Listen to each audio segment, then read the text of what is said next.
Good morning. Welcome back to this class. In this class, we are going to complete the lesson, that is federalism, which we started last week. This week we are going to complete this topic with the explanation of urban local centers, or urban local governments.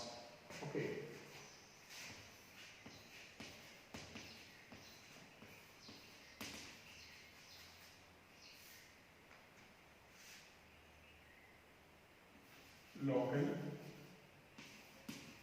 self-government. Local self-governments.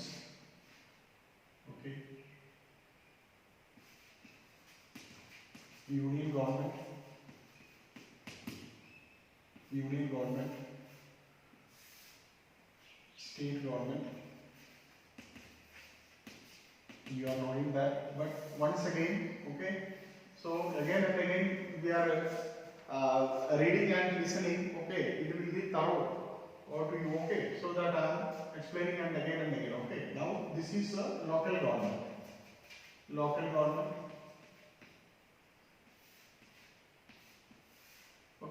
This can be classified into local self-governments. Local self-governments.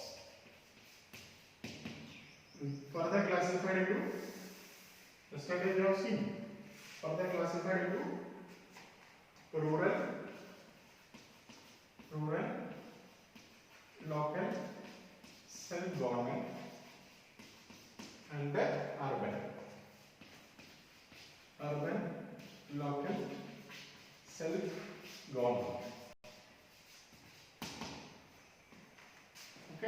Who can tell them which are the rural local self-governments? Yes. Tell me. Yes. Three types system of Panchayati Raj. Grama Panchayat at village level. Yes. Block or mandal or Panchayati Samiti at the block level or tahsil level, and Jila Parishad is the top level, that is of district level. Yes. Correct. District Panchayat,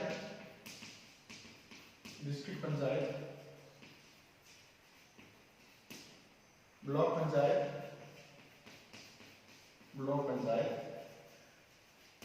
and Gram Panchayat.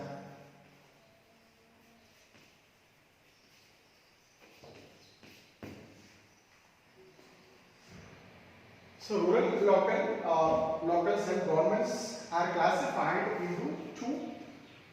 These are, or local self-governments are classified into two. These are rural local self-governments and urban local self-governments. Rural local self-government further classified into three, or it is also known as three-tier system of Panchayati Raj. These are district panchayat at a district level, and block panchayat at mandal or in tahsil. Mandal Parishad or tahsil level, and Gram Panchayat is at the village level. So we studied about all this. How it is constituted. In a Gram Panchayat is at the grassroots level. A few Gram Panchayat grouped together to form a what we call a mandal or Panchayat Samiti or block panchayat. A group of Gram Panchayat come together to form a Panchayat Samiti or block or mandal. Now all the Panchayat Samitis in a district that together constitute what we call the district panchayat or Jila Panchayat. Then we have seen that. How many are there? We have seen that. Now come to the next one, urban local self-governments.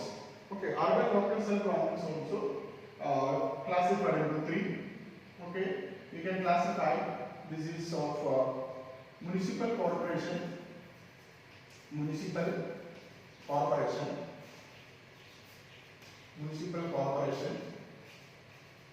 It is also called a Mahanagarpalika. Mahanagarpalika.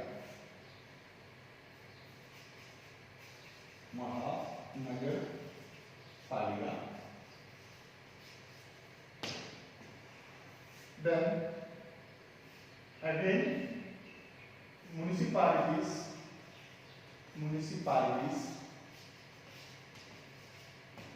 or nagarpalika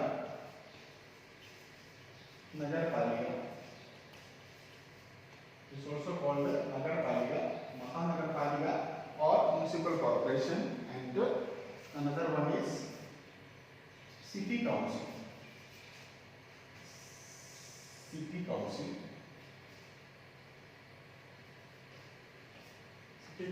or nagar panchayat.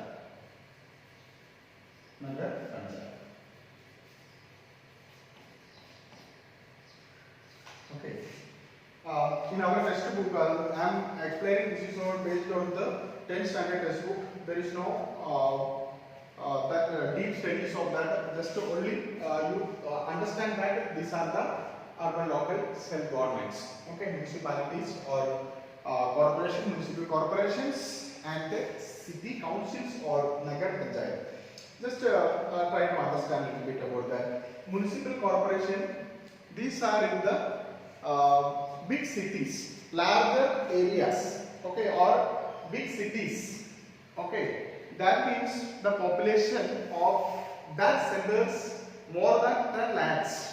If the population of that urban center or the city is more than 10 lakhs, such a type of areas are known as municipal corporation. Okay. So municipal corporation is divided into number of wards. Each ward elects one member called a councillor, and all these councillors together elect one person who is the head of municipal corporation or mahanagarpalika. Okay, he is known as mayor. What is the name of this political head? Mayor. Okay, the political head of this municipal corporation is called a mayor. But his powers are very ceremonial. All the power, that means the executive powers, are vested with the municipal commissioner, who is an IAS personality. Okay, municipal commissioner, who is the executive officer. Okay, municipal commissioner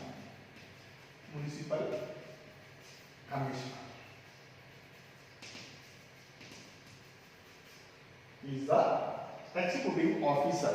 Okay, his powers, the power or the elected head of municipal corporation or mahanagarpalika, his powers are ceremonial. The actual powers are vested with the municipal commissioner, who is an IAS personality. So how can we classify on what basis these areas are called as municipal corporation?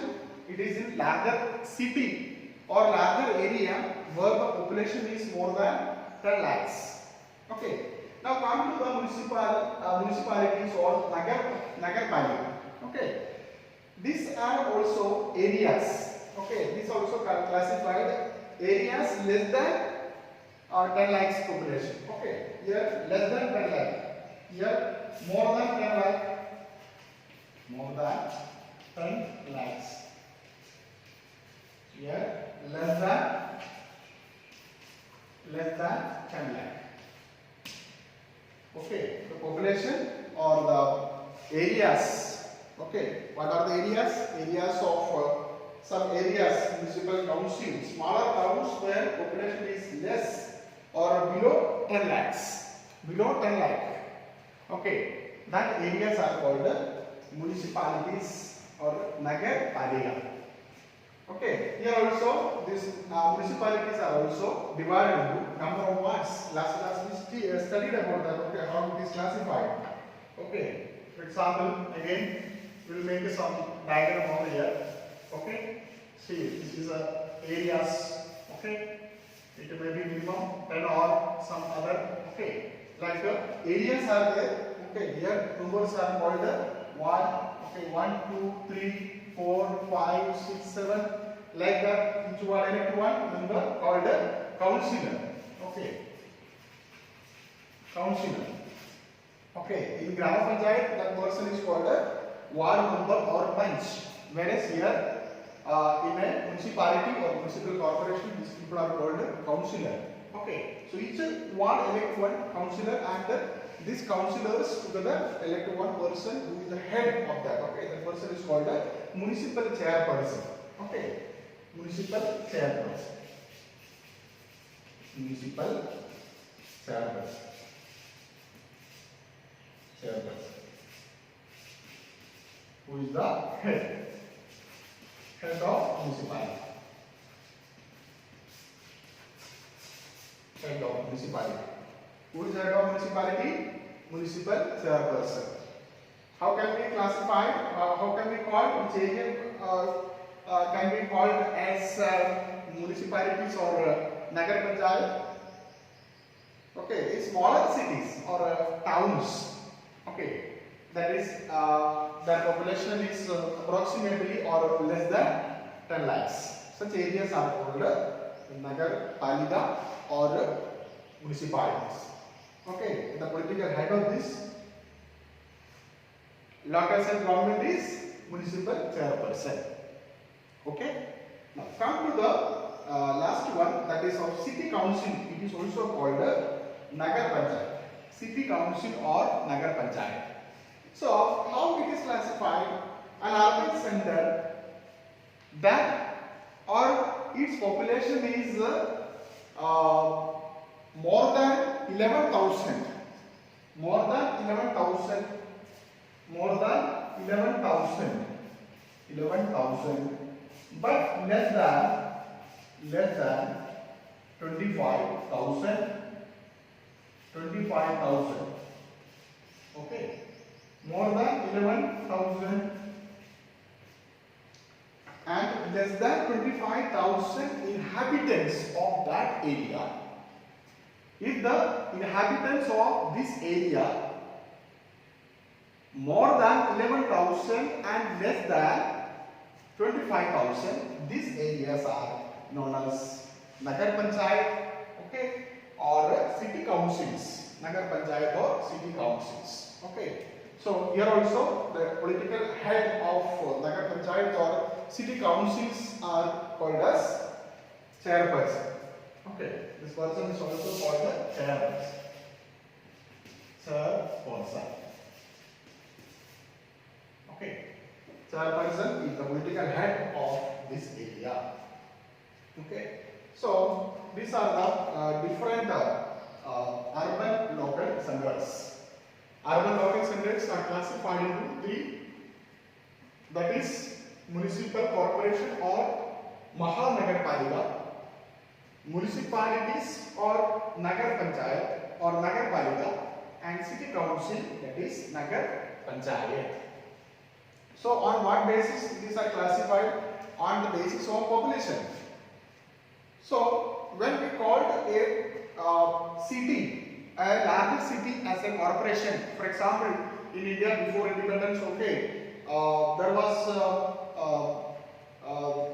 a practice of municipal corporation, okay, like Mumbai or Kolkata, Delhi, okay, or Madras, okay, Hyderabad, like Surat, like many municipal corporations were existed before independence. Okay, but still it is continuing. Okay, the system is continuing. But the most important thing you need to understand, keep in mind, is that is on the basis of population. If a city or a larger city, its population is more than 10 lakhs, that areas are called as municipal corporation. It is also called Mahanagar Palika. The political head of municipal corporation or Mahanagar Palika is mayor. Okay, he is elected by the people from different wards. As I have told you, like municipal corporation is also divided into number of wards. Each ward elects one representative called councillor. Okay, but the political head, who is called mayor, his power is ceremonial. The actual power is vested the municipal commissioner, who is having IAS personality. Okay, he is an IAS person. Okay. Now come to the municipalities or Nagar Panchayat. It is also formed on the basis of population. If the population is less than 10 lakhs, that areas are called as municipalities. Okay, it is in towns. Okay, smaller towns, smaller areas. Okay, so here also the election process is for on the basis of election is on the basis of different wards every 5 years. Okay, all these elected bodies, institutions, local self-government seats elections are up to after every 5 years. That we studied in after 1992 there was a constitutional amendment. Okay, 73rd and 74th constitutional amendments. Elections are to be held. It is mandatory to hold election or hold elections mandatory every 5 years. That we have seen that. Okay, every 5 years it is mandatory to hold election. So all these constitutional bodies, local government bodies or local self-government bodies, whether it is of rural local self-governments or urban local self-governments, its elections are of every 5 years. Okay, so the age for contesting these urban local centers are of 21 years of age. That must be done. Okay, so the political head of this institution is called a chairperson, municipal chairperson. Okay, and then come to the city council or Nagar Panchayat. Most probably these areas are of very small area, and these are in the form of transforming from rural areas to urban centers. With the development, some areas are becoming or transforming from the rural to urban centers. Such areas are classified as city councils, and this city council as an urban center with its population is more than 11,000 and less than 25,000. On this basis, these city council or Nagar Panchayat are formed. Okay. Now these are the complete picture of local self-governments in India. Okay. Last class we studied a little bit about or thoroughly studied about rural local self-governments, and now we have completed the studies of urban local self-governments. Now this problem, okay, there are large number of local self-governments. We got independence. Okay, that means after 1992 this has become very systematic. Even it was existed before, but after independence it become very constitutionally very important. Okay, so there are now more than 36 lakhs. Okay, elected representatives are there. According to your textbook, okay, more than 36 lakhs elected representatives are there. But there are some problems. What are the major problems and some advantages also there?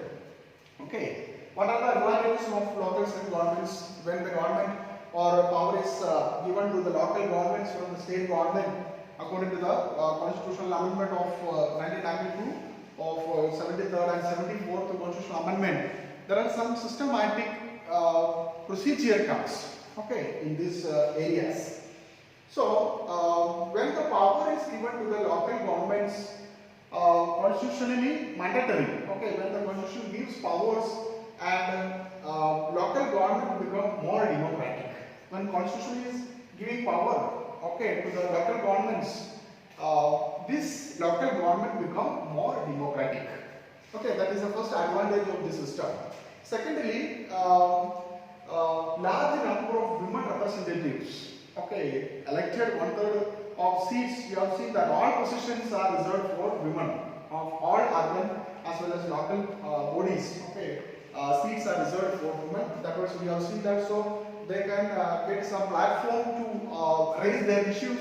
Okay, so they can also get some opportunities to take part in the decision-making process. That is another advantage of the system. And finally, similarly, some disadvantages are also there. Some disadvantages, you know, for everything there is some two areas. Okay, what are the disadvantages of the? Most of the state governments have not transferred significant powers to the local government, or not have they given adequate resources. Governments are not giving adequate resources. Okay, that is another problem. The state governments are not giving adequate resources, or some state governments are not ready to share more powers. Such type of disadvantages are also there. Okay, so with this we come to the conclusion of this lesson. Okay, that is of federalism. We completed. We come to the conclusion of this lesson. But I feel that once again we need to recapitulate all the entire lesson. Okay, so with one more lesson, I will once again explain to you for entire lesson once again in tomorrow. Okay, thank you.